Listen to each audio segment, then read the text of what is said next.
Ok. Hola estudiantes, voy a compartir una presentación solicitada para la asignatura de metodología de la investigación. Es una clase que se hace todos los años para que ustedes vayan identificando algunos aspectos metodológicos relacionados con la lectura de estudios o con la construcción de protocolos de estudio, que es lo que les va a corresponder hacer durante el próximo año. La clase va a estar publicada en el campus virtual y le hemos llamado variables y mediciones. Esta clase se concluye con un taller para lo cual van a utilizar unos documentos que también van a estar en campus virtual y una presentación muy breve de 5 minutos en donde van a tratar de demostrar si han entendido el concepto de variables y mediciones.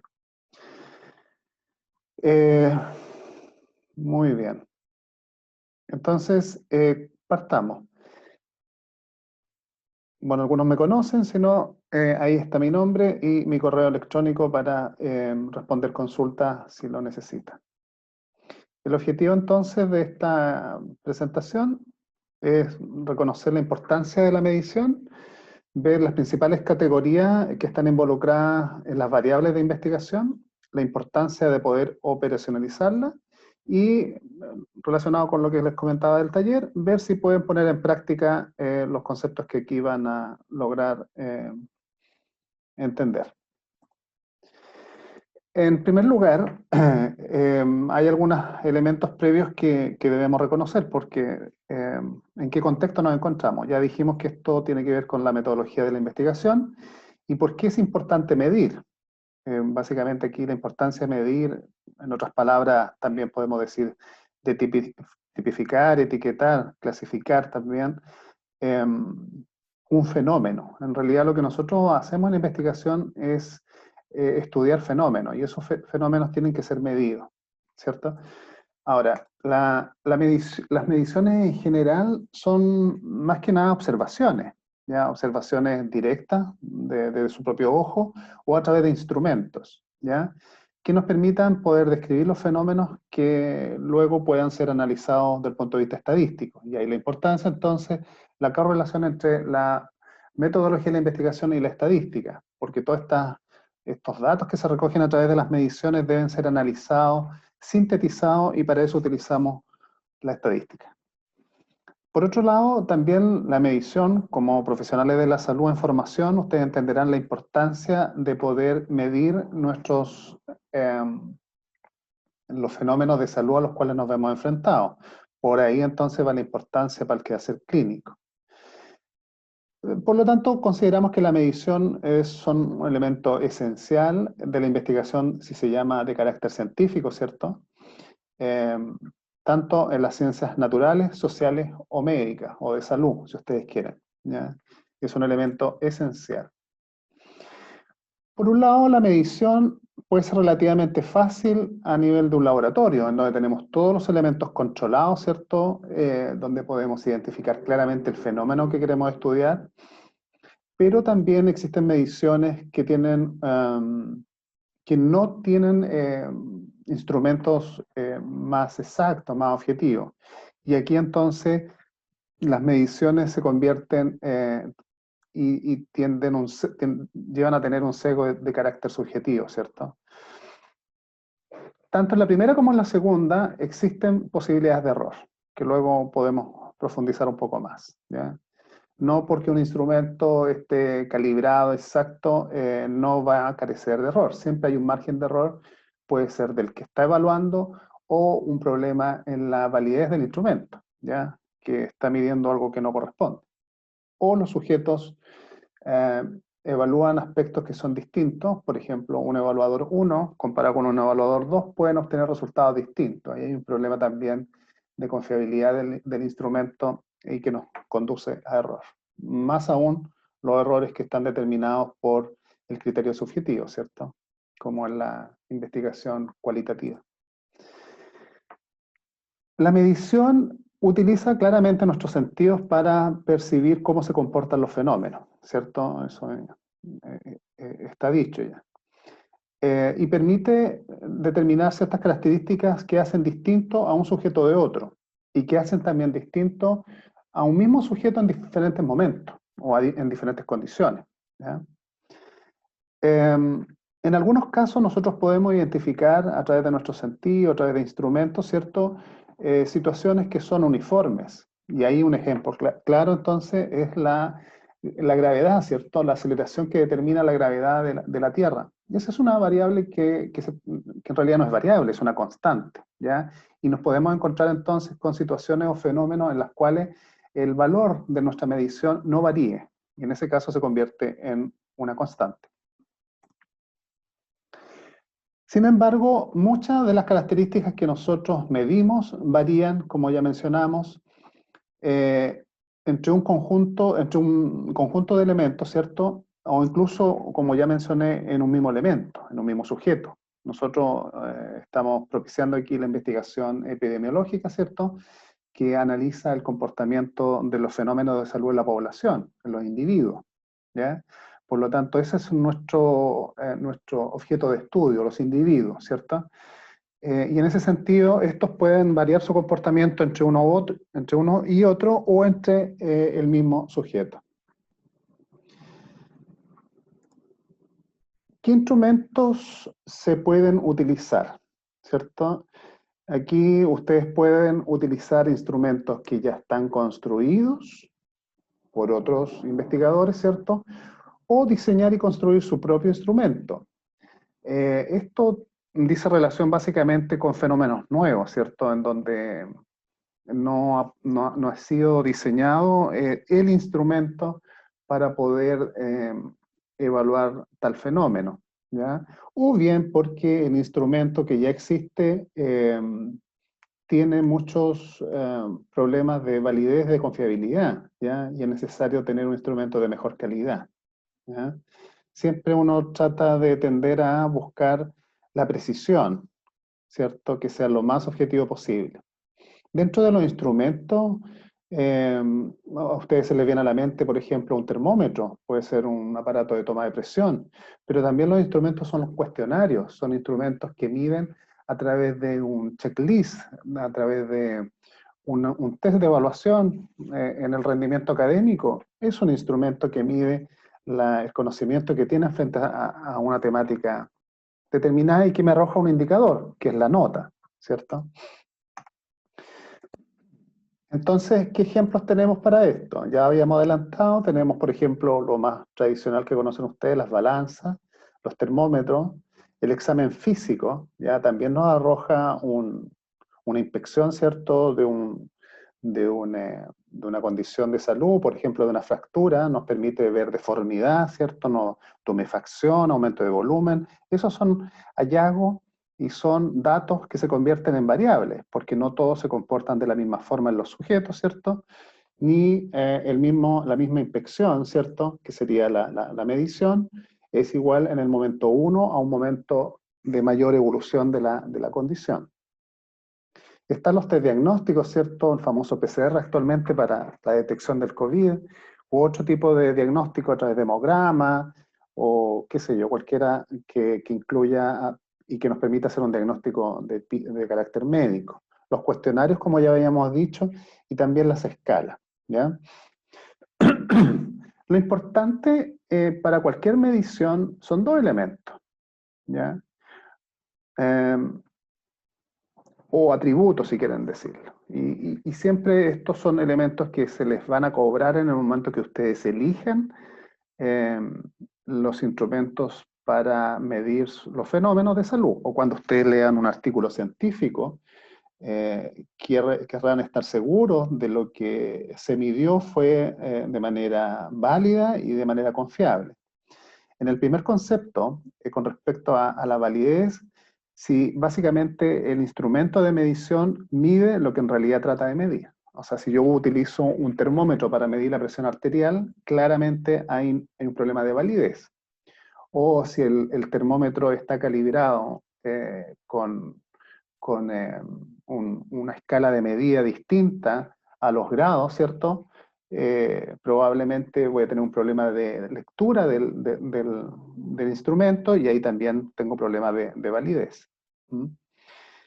Por otra parte, existe la confiabilidad. En este sentido, es razonable esperar que los resultados que me dé la medición sean sistemáticamente precisos, que no varíe entre si Juan toma la temperatura a cuando María toma la temperatura, que los resultados en un mismo sujeto sea la misma.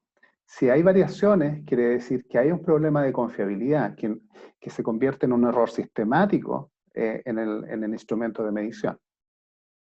Por lo tanto, aquí en la imagen ustedes pueden identificar cuando un sujeto no es válido ni es confiable, o sea, nunca le apunta, justamente. Cuando no es válido, pero es confiable, o sea, todas las flechas llegan a un mismo punto, pero distinto al que pretende llegar para ser exacto en la puntería.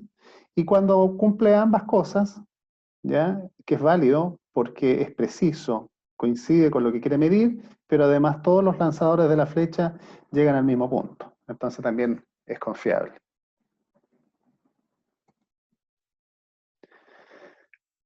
Ahora bien, como ya hemos avanzado un poco en el tema de medición, que la importancia de medir, la importancia de los instrumentos de medición, pero ¿qué datos nos arroja una medición? Aquí los datos observados y como estos varían, es posible que varían porque no son constantes, por eso viene el término de variable, que es cualquier cualidad de un organismo, de un grupo de personas, de una situación, ¿ya? Capaz de adoptar valores distintos, ¿ya? Y obviamente, ¿cómo llegamos a eso? A través de las observaciones obtenidas a través de una medición confiable y válida, ¿ya? También podemos tener una medición que no sea confiable y válida, por lo tanto las variables o los datos que nos arrojen van a ser de dudosa eh, calidad, ¿cierto? Por lo tanto, cuando yo hago una medición y obtengo una variable, lo que yo quiero es tener una cantidad de datos suficientes para poder ser analizado de manera estadística, ver un poco el comportamiento de tipo descriptivo de las variables para poder resumirlo de manera adecuada, ¿cierto? Y por eso utilizamos la estadística. También se puede utilizar la estadística para poder hacer predicciones de si yo tengo una condición el día de hoy en un grupo de sujetos, puedo con la estadística utilizarla para hacer cálculos predictivos de lo que pudiera ocurrir a futuro, ¿ya? Por lo tanto, la importancia y el reconocimiento de que para yo poder tener una variable, necesito entonces primero medirla. Por ejemplo, el género yo lo puedo medir en si es masculino o si es femenino, ¿ya? Esa es la variable. El nombre de la variable sería el género. La consulta puede ser la forma de obtener la variable, si es femenino o masculino, podría saber a través de una consulta, a través de su partida de nacimiento, bueno, dependiendo de la definición de género. Podría ser la definición de sexo, y ahí sí varía un poco la forma de conceptualizar la variable. La presión arterial, ¿ya? Es el nombre de la variable y puede fluctuar o puede moverse, ¿cierto?, en ciertos rangos de milímetros de mercurio. Aquí, a través de una medición, un sujeto tiene 117,83, ¿ya? Otro sujeto puede tener 140,90, otro sujeto, etc. ¿Se dan cuenta? Tengo una variable y esta variable puede ir, como su nombre lo dice, variando entre los sujetos, o en un mismo sujeto, insisto.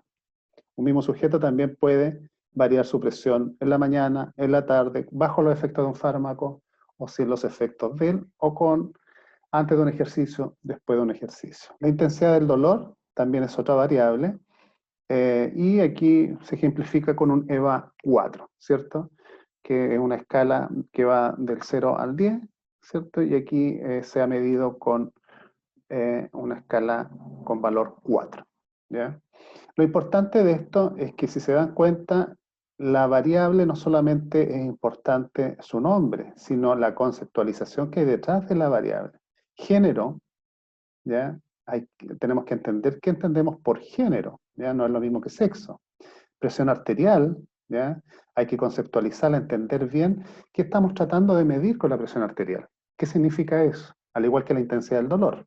Intensidad del dolor no es lo mismo que la, ¿cómo se llama esto? El comportamiento del dolor durante el día o la duración del dolor. Es muy distinto hablar de intensidad del dolor o la duración del dolor, ¿ya? Por eso que la intensidad del dolor debe ser muy bien conceptualizada. Esto tiene que ver con la sensación subjetiva de la magnitud con la cual el sujeto siente el dolor, que no es lo mismo que decir, por ejemplo, duración del dolor.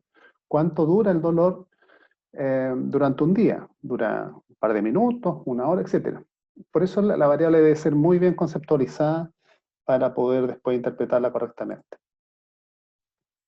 Bueno, insistimos entonces de que necesitamos instrumentos, ¿ya? Instrumentos eh, objetivos de buena calidad, válidos, ¿cierto? Confiables, que pueden ser algo electrónico, que puede ser un test de sangre, ¿cierto? Pero también puede ser un cuestionario, también puede ser una consulta, una pregunta, una inspección, un examen clínico, y la variable entonces que ya han podido identificar. Para insistir en el concepto de variable, vuelvo a definirla como todo aquello que puede ser medido o sujeto de ser medido, observado o manipulado durante un estudio, ¿ya? Las variables, este último elemento de manipulado durante un estudio es re importante porque después vamos a identificar las variables que explican fenómenos, ¿cierto? Entonces, si yo aplico ejercicio o no aplico un ejercicio, eso en sí es una variable, ¿ya? Algunos sujetos van a recibir ejercicio, otros sujetos no van a recibir ejercicio, eso en sí ya constituye una variable. Varía entre un grupo de sujetos la exposición, ¿ya? Y asimismo, los resultados del ejercicio, si aumenta o no aumenta el rango articular, por ejemplo. Eh, Muy bien. Entonces, una de las formas que tenemos para clasificar las variables es su relación de dependencia. Y así es porque tenemos variables, están definidas variables independientes, variables dependientes y variables intervinientes, también conocidas como las covariables, o variables de control, o variables confundentes, o variables de interacción, etc. Lo que nos interesa aquí es que tengamos claro de que la variable independiente actúa sobre otra variable, ¿cierto?, que va a depender de la presencia de la anterior. Si no fuera así, ¿para qué recolectaríamos los datos? O sea, hay una pregunta de por medio. Si yo hago ejercicio, es para obtener un resultado positivo eh, o negativo, no lo sé, ¿cierto? Pero me hago una pregunta. ¿Produce un efecto tal intervención en la movilidad articular, por ejemplo? En ese caso, el ejercicio sería la variable independiente, ¿ya? Y la movilidad articular sería la variable dependiente. Entonces, cuando hacemos un experimento, que en realidad cuando nosotros diseñamos un protocolo de investigación, estamos diseñando un experimento, ¿ya? En ese sentido, tenemos que tener claramente identificado cuáles van a ser las variables que estarían eh, explicando el fenómeno que quiero estudiar, ¿ya? Generalmente hay una de interés principal, pero pueden haber muchas más. No olvidemos que los fenómenos, particularmente los sociales, ¿cierto? Y también los biológicos, son multicausales. Por lo tanto, su presencia no solamente depende de una variable. Pero en el diseño de los protocolos, uno generalmente se centra en una de ellas, ¿ya? Reconociendo de que existen otras también. Aquí, por ejemplo, la variable independiente en este monito es la aplicación del agua. Y la variable dependiente, ¿ya?, es lo que cambia con respecto a colocarle o no colocarle agua, o la magnitud de agua que le coloque, ¿ya?, en términos de la estatura que alcanza esta planta. Y como les dije, hay otras variables que se les llama variables de interacción, variable interviniente o de control, que son aquellas que hay que tener también presentes, ¿cierto? Idealmente en un laboratorio las podríamos mantener constantes, pero en la vida real también tenemos que medirlas, porque las personas no están dentro de un laboratorio completamente controlada su conducta de vida, sino si una persona está haciendo un ejercicio, ¿cierto? Y aumenta o no aumenta la movilidad, eh, me puedo hacer la pregunta, ¿puede estar influyendo el peso corporal? ¿Puede influir la talla del sujeto? ¿Puede influir el sexo del sujeto? Puede, etcétera. Hay otras variables que podrían explicar la relación entre el ejercicio y la movilidad, ¿ya? Entonces, tenemos variables independientes, que son también conocidas como variables de exposición o predictoras, ¿ya? Que son las que nosotros definimos como las causas probables de un fenómeno. Las dependientes, que son el de resultado o de desenlace, o en el inglés conocidas como outcome, que son el efecto que se produce eh, producto de la presencia de las variables independientes, y son estas otras también, las asociadas o de control, que no siendo variables importantes en el estudio, están presentes en los sujetos y pueden influir en los resultados. Por lo tanto, es necesario también medirlas. Con respecto a las variables independientes, ya dijimos entonces, estoy tratando de insistir un poco en los conceptos, son aquellas que podrían explicar o condicionar un fenómeno, ¿cierto? ¿Ya? Actúa como factor condicionante de la variable dependiente, ¿ya? Y se le llama también causal o experimental porque es manipulada por el investigador. Es manipulada durante un experimento, pero también puede ser observada en aquellos estudios que son de carácter observacional o no experimentales. Por ejemplo, yo observo cómo es el estado anímico de los estudiantes que están escuchando esta clase, ¿ya? Cuál es el nivel de sueño que les da durante una clase de online o viendo un video. Yo estoy observando un fenómeno, ¿ya? Mi variable independiente sería la exposición a la clase, ¿cierto? Y el resultado sería evaluar si les da o no les da sueño. Ahí yo estoy observando un fenómeno, ¿ya? Porque es una realidad que está ocurriendo. Si yo hiciera un experimento, ¿ya? No tomaría una situación de la vida real, sino que llevaría a un grupo de sujetos a exponerlo a clases virtuales y ver qué ocurre con ellos. Ahí podría controlar yo entonces la variable independiente. Y como se dan cuenta acá, en un fenómeno como el asma, en este caso como variable dependiente, la presencia de una crisis asmática, ¿ya? O la presencia de la patología en sí, no solamente está por aquellos sujetos que tienen una exposición a una sustancia determinada, sino que también puede ser variable de acuerdo a pertenecer a una etnia. Algunos pueden tener mayor riesgo de presentar asma que otra etnia, así como la presencia de tener sobrepeso o no tenerlo, o tener antecedentes médicos que podrían estar relacionados con la patología. ¿M? También todos ellos pueden ser variables independientes en el concepto de la multicausalidad, ¿ya? Por eso hay que tener bien claro estos esquemas para saber cuál es la relación que se establece. Puede que los antecedentes médicos interactúen con el peso del paciente, ¿ya? Que alguna sustancia que él consuma haga que retenga líquido o que por ser de una raza étnica determinada sea más propenso a tener diabetes, ¿cierto? Y la diabetes bueno, hay todo un modelo conceptual que está detrás de esto. Uno se los trata de explicar de manera simple, ¿cierto? Pero los fenómenos son mucho más complejos que, que la teoría. La variable dependiente, como ya dijimos, es el fenómeno o situación explicada, ¿cierto? Está afectada por la variable independiente y también se llama como de efecto o acción condicionada, ¿m? Porque depende de la presencia de la otra en mi estudio. Y las covariables, ¿cierto? Aquí hay un ejemplo característico del consumo de cigarrillo. Mucho tiempo se pensó de que no solamente el cigarrillo aumentaba el riesgo de cáncer pulmonar, sino el consumo de de café, ¿ya? Entonces se pensó que el café también era tóxico o dañino para el cuerpo en términos del cáncer pulmonar.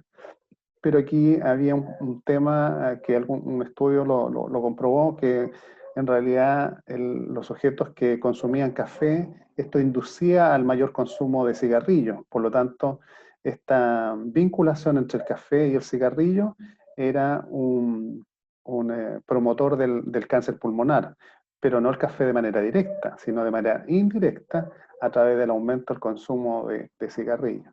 Ahí aparece un fenómeno re interesante de cómo las covariables pueden aumentar o disminuir la relación entre la exposición y el resultado, en este caso el consumo de cigarrillo y cáncer.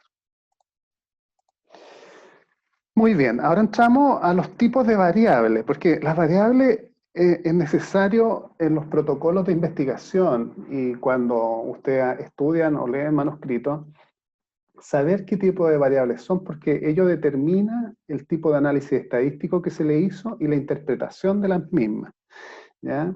De manera bien gruesa se dividen las variables en cualitativas y cuantitativas. En relación a las variables cualitativas, la escala de medición para ellas habitualmente son nominales u ordinales. Ya vamos a ejemplificar en ello. Y para las variables cuantitativas, ¿ya? Habitualmente estas se subdividen en variables discretas o continuas o de intervalo o razón. Son aquellas que se pueden cuantificar.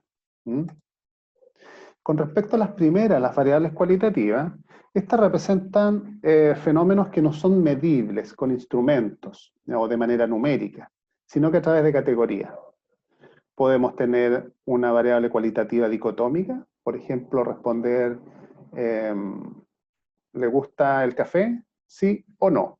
Esa es una variable dicotómica cualitativa, sí y no. ¿Te das cuenta? No cuantifica, solamente identifica una categoría, si tomo o no tomo café. Pueden ser nominales también, son clasificaciones que no implican un orden en la categoría. Por ejemplo, ¿qué color de pintura te gusta? Verde, amarillo, azul, ¿ya? Cualquiera de ellas puede significar una respuesta, ¿ya? Es una respuesta a la preferencia por el color, ¿cierto? Pero no establece un orden entre ellas, sino solamente una preferencia y que uno la identifica como una categoría. Y también las cualitativas pueden ser ordinales. Aquí implica un orden posible de los valores. Por ejemplo, ¿cuánto te gusta de 0 a 5 el consumo de café? 1. A mí me gusta 5. 5 significa me gusta mucho, 0 significa no me gusta el café. Por lo tanto, ahí yo puedo identificar, ¿cierto? Un orden, ¿ya? En la preferencia por el café. Ejemplo, para insistir en esto, por ejemplo, tenemos las variables dicotómicas, el sexo, hombre, mujer u otro, puede haber también. Nominales, grupos sanguíneos, ¿ya? Grupos 0, A, B, AB, etc. Y ordinales, como ya dijimos, que tiene un orden, ¿ya? Por ejemplo, la escala de EVA, nosotros, que es una escala continua, la podemos transformar en una escala cualitativa ordinal, ¿cierto? El dolor leve puede ser un dolor hasta de 1 a 3, un dolor moderado con escala EVA de 4 a 6 y un dolor grave de 7 a 10. ¿Se dan cuenta? Yo pude manipular una variable transformándola de cuantitativa a cualitativa y dándole un orden.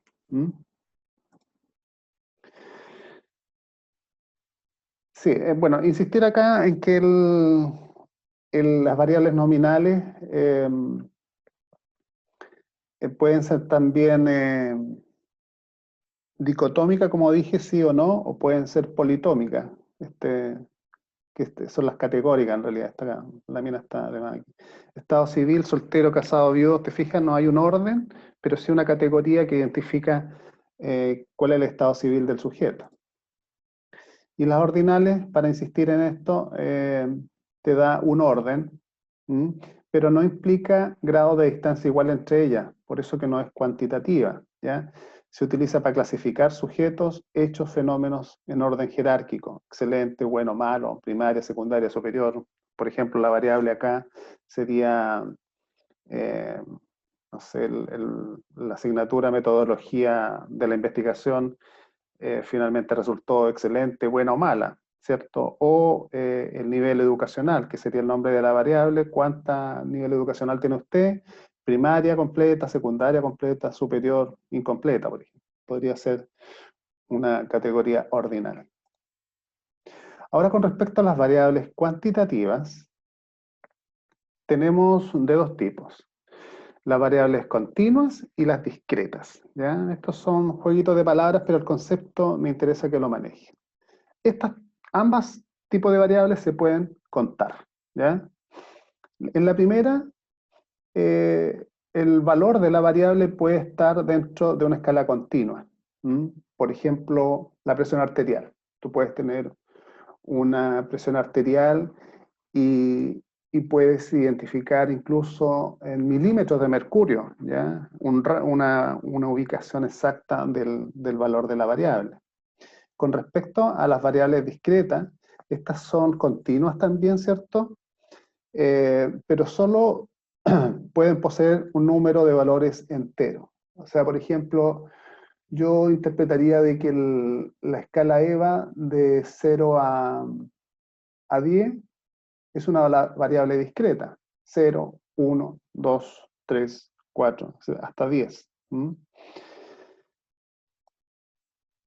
Ejemplos de esto, por ejemplo, tenemos las variables continuas, podría ser el peso, la estatura, la glicemia, y las variables discretas, las discretas en realidad son como de conteo, ¿ya? Tú cuentas cuántos fenómenos, por ejemplo, en este caso, cuántos cigarrillos fumas al día, o número de cirugías mensuales, o número de sesiones de kinesiología, o número de ejercicios realizados durante el día, etc.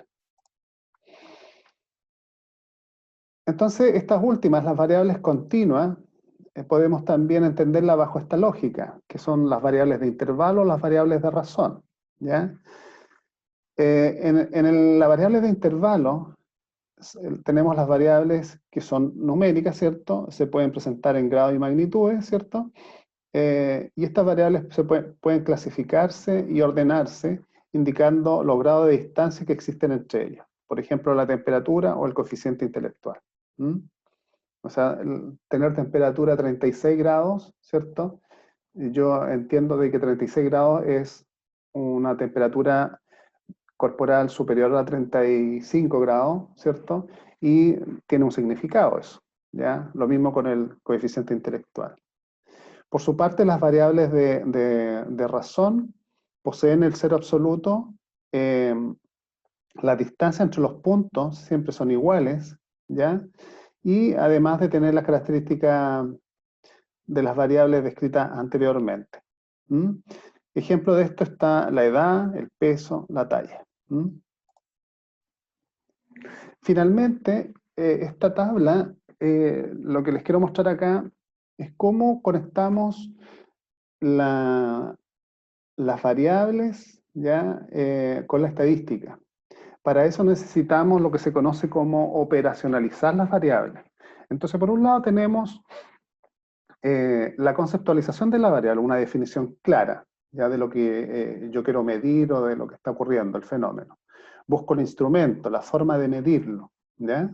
Identifico entonces el tipo de variable que es, y de acuerdo a eso, yo selecciono las pruebas estadísticas y la técnica estadística que me va a permitir la interpretación, ¿ya? Esto se conoce como operacionalización de las variables, y es re importante para la propuesta de análisis estadística que tú haces en tus protocolos de investigación, y es re importante para cuando uno lee manuscritos, ver si realmente se utilizaron las pruebas estadísticas correspondientes al tipo de variable que el estudio revisó. Ejemplos de esto tenemos que la escala nominal, ¿ya? Que en sí es una variable cualitativa discreta, ¿cierto? las pruebas estadísticas recomendadas son todas aquellas que no son no paramétricas. Ahí hay una batería gigante de pruebas no paramétricas para poder sintetizar, ordenar, clasificar la variable. ¿Ya? Y generalmente aquí se ocupan cálculos de frecuencia, el chi cuadrado, etc. En una variable ordinal, por ejemplo, que también es una variable de tipo cualitativa discreta, no paramétrica, se ocupan también las pruebas, como dije, no paramétricas, y las técnicas estadísticas son las mismas que se ocupaban para las nominales, pero también se agrega el coeficiente de Spearman, el famoso coeficiente que nos permite analizar variables que se pueden ordenar, ¿cierto? El Kendall, los percentiles de Kendall, etc. Y una variable, por ejemplo, cuantitativa continua, se analiza mediante pruebas paramétricas o no paramétricas, esto va a depender de algunos supuestos. Bueno, pero ¿para qué nos vamos a meter en eso? Ya nos permite calcular medias aritméticas, desviaciones de estándar, las correlaciones de Pearson, la t-Student, etcétera, según lo que yo quiera hacer con la prueba. ¿Ya? Al igual que las cuantitativas continuas, ¿cierto? Que son de razón, ya las mismas que las anteriores, y podemos agregar algunas pruebas adicionales además. Entonces, lo que nosotros queremos es que ustedes, esto lo van a encontrar en el campus virtual, pero aquí se los presento. Tengo entendido que están conformando grupos, que van a ser los que van a seguir trabajando en el resto del semestre, y idealmente podrían proyectarse luego para conformar su grupo de seminario de investigación, ¿cierto? Se les va a entregar un artículo, ¿ya? Yo tengo alrededor de 8 o 9 artículos, ¿ya? En los cuales ustedes lo primero que tienen que hacer es identificar el objetivo, la pregunta o la hipótesis de estudio, ¿ya? Y generalmente en los manuscritos ustedes van a encontrar el objetivo, ¿ya? ¿Dónde se encuentra el objetivo del estudio? Lo pueden encontrar incluso en el abstract, ¿ya? Pero si no lo encuentran en el abstract, ¿ya? O quieren un mayor detalle del objetivo del estudio, ¿ya? Lo van a poder encontrar al final de lo que es la parte antecedente, background o introducción del manuscrito, ¿ya? En el último párrafo está generalmente el objetivo, antes de lo que es la metodología, la descripción de la metodología, ¿ya? El objetivo ya nos permite identificar las variables independientes con la dependiente, porque nos trata de identificar qué es lo que quiere el sujeto comprobar. Entonces ya ahí nos identifica los tipos de variables, ¿ya? Posteriormente, ustedes tienen que, en la segunda parte, como les dije, operacionalizar las variables de estudio, completando lo siguiente. La variable de resultado, la dependiente, ¿cierto? Identificar qué tipo de variable es, cómo ha sido medida y con qué instrumento. Y esto lo ubican o lo encuentran en la parte de la metodología, específicamente donde dice mediciones, ¿ya? Disculpen, se me fue. Luego, la variable de exposición, ¿ya? Que puede ser, idealmente, como dije, una es la más importante, habitualmente una es la relevante para el investigador, pero puede que en un estudio incluyan más. También, identificar el tipo de variable que es, la unidad o medida, y cómo se midió. Y también están identificadas aquellas covariables, variables de control, o variables de interacción, o variables de confusión, etcétera. Recibe muchos nombres, ¿ya? Y lo mismo. En los tres casos, entonces, lo pueden identificar en la sección de metodología o material y método de cada uno de los papers que les toca revisar. A cada grupo le va a tocar revisar un paper. Por lo tanto, el día lunes, tengo entendido, no tengo muy clara la fecha, lunes, me digo el tiro. El lunes, lunes 16, sí, mira, lunes 16 de noviembre en la tarde, vamos entonces en el orden según el manuscrito que se le entregue, van a presentar esto, van a hacer un PPT completando estas tablitas en cada uno de los estudios que van a poder revisar y lo presentan. Ahí hacemos los comentarios, las correcciones, y esto va a ser evaluado, se va a incluir la nota en la parte final de los trabajos prácticos. Muy bien, me despido, nos vemos entonces el día lunes.